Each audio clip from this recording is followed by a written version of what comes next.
inverted triangle, you can never forget that. That's a giveaway sign, you know. So I learned a couple of things. I like basically everything I know in terms of road signs, I learned from that app. It was very easy to catch up.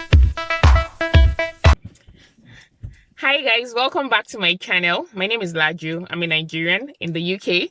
If you're a new subscriber, you're highly welcome.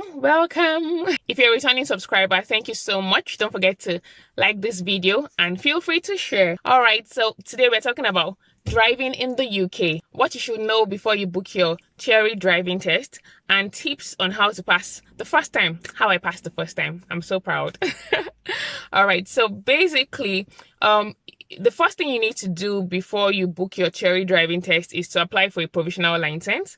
All right, because you need that. So you need to apply for a provisional license. You need to check the gov.uk website. I'm not really sure about the cost right now, but I think it's about £34. You can check that to confirm.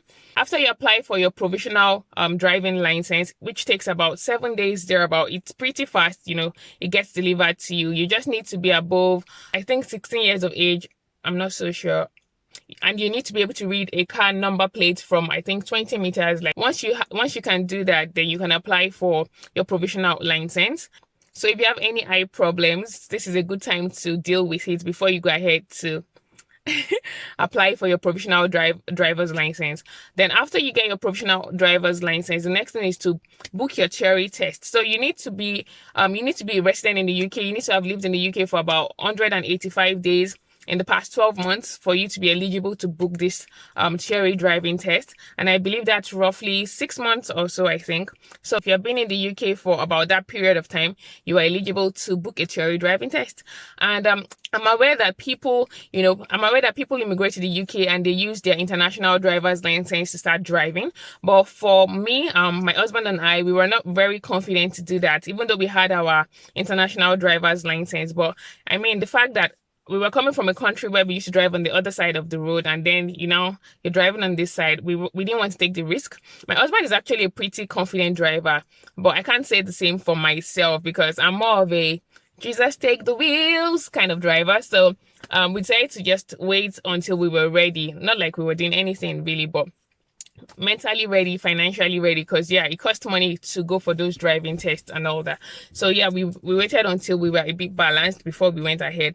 So I remember before my theory driving test, I met a nurse at my husband's place of work, and a very lovely lady. And I remember her saying that, oh, you know what, my daughter has done the test about 9 times.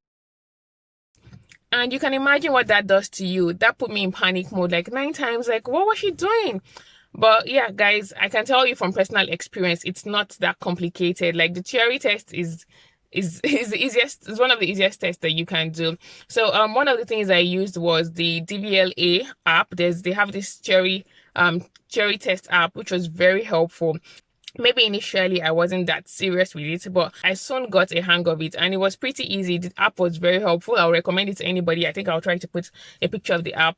I just recently deleted it because I had it on my phone for a while. It has a free version and a paid version, but just get the paid version. It's just $4.99 and you have it for the rest of your life. If you need to revise on it or something, the app is yours forever. So yeah, you can get the app and practice.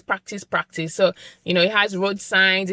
I really cannot remember everything that was on the app, but I do remember that there's some questions that, you know, you can't figure out. You can't try to guess your way through it. Like they ask you for I can't remember the questions, but you know, there's just some questions that you cannot pretend or guess. you probably guess wrong. So after you go through all the notes on the app about road signs, you know, then you get to practice and all. And the truth is, the theory test is almost the same as the app. Like I don't want to say it's the same, maybe very similar. Maybe they change a few words or they rephrase the sentences, but it was exactly the same. And in the theory test, there are 2 parts. The part A, the first part of the test, it's you have about 50 multiple choice questions and you have about 57 minutes to answer these questions. And you need to get, I think, a minimum of 43.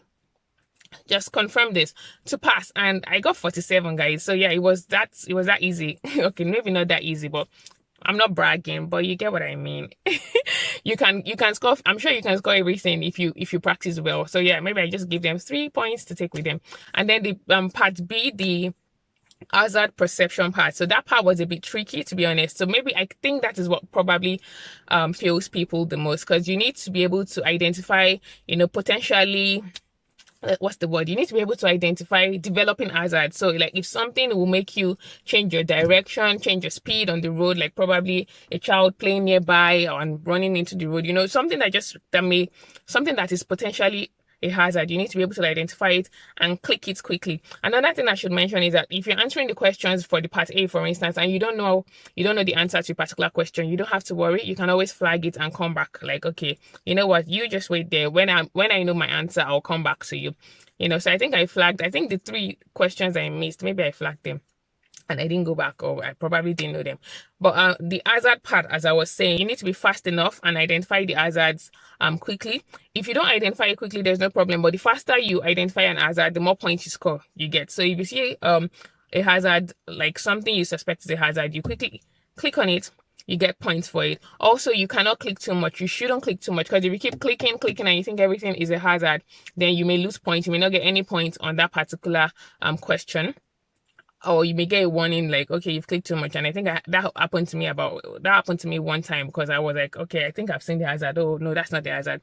So in every video they show you, there is one hazard, there is one potential hazard, except for one. I think one has 2 hazards, but every other one has 1 hazard. So you just need to be faster. Oh, that's the hazard, that kind of thing. So yeah, basically that's what the test entails. So yeah, the app really helped me for the test. And there are videos on YouTube. There are loads of videos on YouTube. I can't really say I use the videos on YouTube, but maybe about a day to the test, I decided to check out the videos on YouTube, and I just used them to revise. But I had already assimilated every single thing on that app, taking it all in. So the videos on YouTube were just revision, and a couple of tips that you should know. Maybe let me see. Yeah, there are some things I learned on the app that I still use. I still remember. I don't remember a lot, but when it comes to the road signs, basic things like the red triangles, they mean warning signs. The red circles, they are more like prohibitive signs. When you see a blue sign, it's more like an order. Like, okay.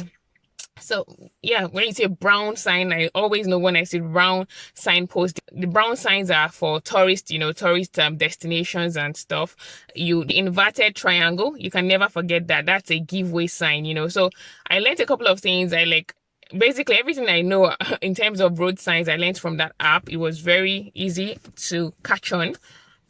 So yeah, once you're done with the test on the theory test day, you get your results immediately. You know whether you have passed or you failed. They give you that paper, you open it. I passed. Oh, I didn't pass. So yeah, mine was a pass, which was great. And what you should also know is that you have your theory test is valid for 2 years. So you need to pass your practical test within that time. So yeah, that is where the real work begins. And in my next video, I'll be sharing with you how I passed my driving test the first time, tips and tricks that I used, and hopefully you find it helpful too. So that's it for today. Thank you for watching. Bye.